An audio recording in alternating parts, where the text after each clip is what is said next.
जय श्री राम, जय श्री राम, जय श्री राम, जय श्री राम, जय जय।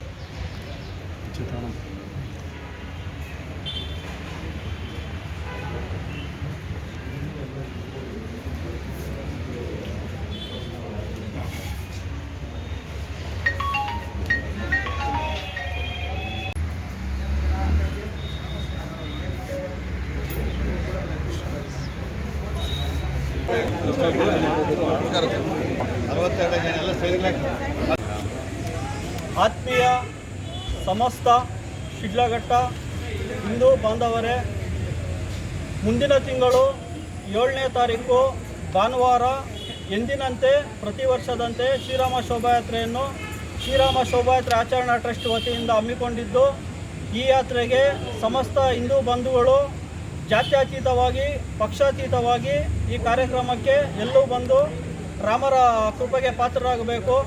ಈ ಶೋಭಾಯಾತ್ರೆ ಹೇಗೆ ನಾವು ಪ್ರತಿ ವರ್ಷ ಮಾಡ್ಕೊಂಡು ಬರ್ತಾ ಇರ್ತೀರಿ ಅಂದರೆ ಮೂಲ ಉದ್ದೇಶ ಒಂದೇ ಆಗಿರುತ್ತೆ. ಈ ಶೋಭಾಯಾತ್ರೆ ಮಾಡೋ ಉದ್ದೇಶ ನಾವೆಲ್ಲ ಹಿಂದೂಗಳು ಒಂದಾಗಬೇಕು, ಜಾತಿನ ಮತ್ತು ಪಕ್ಷನ ಎಲ್ಲ ಮನೆಯಲ್ಲಿಟ್ಟು ನಾವೆಲ್ಲ ಹಿಂದೂಗಳು ಒಂದಾಗಿ ಈ ಕಾರ್ಯಕ್ರಮಕ್ಕೆ ಬಂದು ನಮ್ಮ ಸನಾತನ ಧರ್ಮದ ಶಕ್ತಿಯನ್ನು ಅನಾವರಣಗೊಳಿಸಬೇಕಾಗಿ ನಮ್ಮ ಸಮಸ್ತ ಹಿಂದೂ ಬಂಧುಗಳಿಗೆ ಈ ಮುಖಾಂತರ ಕರೆ ಕೊಡ್ತಾ ಇದ್ದಾರೆ. ಹನುಮಂತಪುರದಿಂದ ಶಿಡ್ಲಘಟ್ಟದ ಬಸ್ ಸ್ಟ್ಯಾಂಡ್ವರೆಗೂ ಮೆರವಣಿಗೆ ಇರುತ್ತೆ.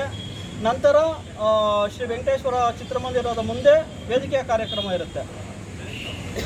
ಒಂದು 10,000 ಒಳಗೆ ಸೇರ್ಬೋದು. ಯಾಕಂದರೆ ನಮ್ಮ ಹಿಂದೂಗಳು 10,000 ಎಷ್ಟು ಸೇರಿದ್ರು ನಮ್ಗೆ ಒಳ್ಳೆಯದೇ. ಯಾಕಂದರೆ ಈಗ ಕಾರ್ಯಕ್ರಮಗಳಾಗ್ತಾ ಇರಬೇಕು ನಮ್ಮ ಹಿಂದೂ ಸಮಾಜದಲ್ಲಿ. ನಮ್ಮ ಹಿಂದೂ ಸಮಾಜನ ಗಟ್ಟಿ ಮಾಡಬೇಕು ನಾವೆಲ್ಲ. ಆ ನಿಟ್ಟಿನಲ್ಲಿ ಕಾರ್ಯಕ್ರಮ ಮಾಡ್ತಾ ಇದ್ದೀರಿ. ಎಲ್ಲ ಸಮಸ್ತ ಹಿಂದೂ ಬಂಧುಗಳು ಈ ಕಾರ್ಯಕ್ರಮ ಕೈ ಜೋಡಿಸಬೇಕಾಗಿ ಮತ್ತೊಮ್ಮೆ ವಿನಂತಿಸ್ಕೊತಾ ಇದ್ವಿ. ಸರ್, ಹಿಂದೂ ಪರ ಕನ್ನಡ ಪರ ಸಂಘಟನೆಗಳು, ರೈತ ಪರ ಸಂಘಟನೆಗಳು ಹಾಗೂ ಇರುವಂತಹ ಎಲ್ಲ ಸಂಘಟನೆಗಳು ಯಾವ್ಯಾವಿದೆ ಎಲ್ಲ ಸಂಘಟನೆಗಳು ನಮಗೆ ಬೆಂಬಲ ಘೋಷಿಸಿದೆ. ಎಲ್ಲರೂ 7ನೇ ತಾರೀಕು ಎಲ್ಲ ಬಂದು ಆ ಕಾರ್ಯಕ್ರಮನ ಯಶಸ್ವಿ ಮಾಡ್ತೀರಿ ಅಂತ ಹೇಳಿದ್ದಾರೆ. ಅದೇ ನಿಟ್ಟಿನಲ್ಲಿ ಅವತ್ತೊಂದಿನ ನಮ್ಮ ಹಿಂದೂ ಬಂಧುಗಳೆಲ್ಲ ತಮ್ಮ ತಮ್ಮ ವಹಿವಾಟನ್ನು ಎಲ್ಲ ಸ್ವಲ್ಪ ಬದಿಗಿಟ್ಟು ಅವತ್ತೊಂದಿನ ಯಾತ್ರೆಯಲ್ಲಿ ಪಾಲ್ಗೊಳ್ಬೇಕು ಅಂತ ವಿನಂತಿ ಮಾಡ್ಕೊತಾ ಇದ್ದೀರಿ. ಕಾರ್ಯಕ್ರಮಗಳು ನಮ್ಮ ಶಿಡ್ಲಘಟ್ಟ ತಾಲೂಕಲ್ಲಿ ನಡೀಬೇಕು. ಈ ಕಾರ್ಯಕ್ರಮಗಳಲ್ಲಿ ನಾವು ಯಾವುದೇ ರೀತಿ ಜಾತಿ ಹಾಗೂ ಪಕ್ಷನ ತರಬಾರ್ದು. ಇದೆಲ್ಲ ನಮ್ಮ ಹಿಂದೂಗಳ ಐಕ್ಯತೆ ಮಾಡ್ತಾ ಇರುವಂಥ ಯಾತ್ರೆ. ಇದಕ್ಕೆಲ್ಲ ನಾವು ಕೈ ಜೋಡಿಸಿರಿ ಅಂತ ಮಾತೆಯರೆಲ್ಲರೂ ಹೇಳಿ ಇಲ್ಲಿ ಬಂದಿರೋದಕ್ಕೆ ನಮಗೆ ತುಂಬ ಸಂತೋಷ ಆಗ್ತಿದೆ. ಕಾರ್ಯಕ್ರಮಕ್ಕೆ ಯಾರು ಮುಖ್ಯ ಅತಿಥಿಗಳು ಅಂತ ಏನೂ ಇಲ್ಲ, ಎಲ್ಲರೂ ಮುಖ್ಯ ಅತಿಥಿಗಳೇ. ನಮಗೆ ಸಮಸ್ತ ಹಿಂದೂ ಬಾಂಧವರಿಗೆ ಈ ಒಂದು ಶ್ರೀರಾಮ ಶೋಭಾಯಾತ್ರೆಗೆ ಆಹ್ವಾನ ನೀಡ್ತಾ, ಇದೊಂದು ಹಿಂದೂ ಕಾರ್ಯಕ್ರಮ ಆಗಿದ್ದು ಇದೊಂದು ರಾಮರ ಜಾತ್ರೆ ಅಂತ ನಾವು ಆಚರಣೆ ಮಾಡಬೇಕು. ಇದು ನಮ್ಮ ಹಿಂದೂಗಳಲ್ಲಿ ಒಂದು ತಪ್ಪು ಕಲ್ಪನೆ ಇದೆ. ಇದು ಯಾವುದೋ ಒಂದು ಪಾರ್ಟಿ ಇದು ಅಂತ ಅಲ್ಲ. ಇದು ಯಾವುದು ಪಾರ್ಟಿ ಇಲ್ಲ, ಯಾವುದು ಜಾತಿ ಇಲ್ಲ, ಎಲ್ಲ ನಮ್ಮ ಹಿಂದೂ ಧರ್ಮದ ಕಾರ್ಯಕ್ರಮ ಅಂತ. ಇದು ಎಲ್ಲರೂ ಒಗ್ಗಟ್ಟಾಗಿ ಮಾಡ್ತಕ್ಕಂಥ ಇದೊಂದು ಜಾತ್ರೆ ಥರ ಮಾಡಬೇಕು. ಹಾಗಾಗಿ ಎಲ್ಲರೂ ಇದಕ್ಕೆ ಸಹಕರಿಸಿ ಈ ಸತಿ ತುಂಬ ಯಶಸ್ವಿಯಾಗಿ ನಡೀಬೇಕು ಅಂತ ಕೋರ್ಕೊಳ್ತೇನೆ.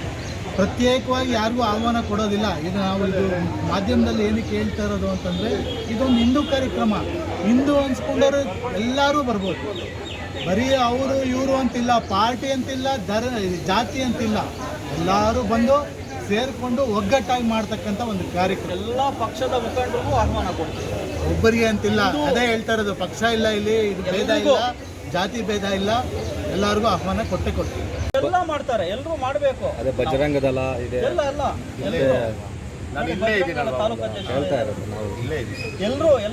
ಇದು ಹಿಂದೂ ಕಾರ್ಯಕ್ರಮರು ಹಿಂದೂ ಸಂಘಟನೆಗಳು ಎಲ್ಲರೂ ಸಪೋರ್ಟ್ ಮಾಡೇ ಮಾಡ್ತಾರೆ. ಹಿಂದೂ ಕಾರ್ಯಕ್ರಮ ತಾನೇ ನಡೀತಾ ಇರೋದು. ಅದರಲ್ಲಿ ಲಾಸ್ಟ್ ಟೈಮ್ ಇದ್ದವ್ರು ಸ್ವಲ್ಪ ಜನ ಮಿಸ್ ಆಗಿದೆ. ಏನಿಲ್ಲ ಎಲ್ಲ ಅವ್ರವ್ರ ಕೆಲಸಗಳಿರೋದ್ರಿಂದ ಒತ್ತಡದಿಂದ ಕೆಲವರು ಬಂದಿಲ್ಲ ಅಷ್ಟೇ. ಇಲ್ಲ, ಇದು ಏನಂದ್ರೆ 2022ರಲ್ಲಿ ಈ ಕಾರ್ಯಕ್ರಮನ ನಾವು ಸ್ಟಾರ್ಟ್ ಮಾಡಿದಾಗ ಎಲ್ಲರೂ ಒಗ್ಗಟ್ಟಾಗಿ ಕೈ ಜೋಡಿಸಿದ್ದಾರೆ. ಪ್ರತಿ ವರ್ಷ ಎಲ್ಲರೂ ಇವಾಗ ನಾವು ಹಿಂದೂಗಳಾದ್ಮೇಲೆ ಎಲ್ಲ ಒಂದಾಗಬೇಕು. ಹಿಂದೂ ನಾವೆಲ್ಲ ಒಂದು ಅನ್ನೋದು ಬರೀ ಮನೆ ಮಾತಾಗಬಾರ್ದು. ಅದನ್ನು ನಾವು ಆಚರಣೆ ಮಾಡಬೇಕು. ಶೋಭಾಯಾತ್ರೆ ನಮಗೆಲ್ಲ ತುಂಬ ಸಂತೋಷ ಕೊಡುತ್ತೆ.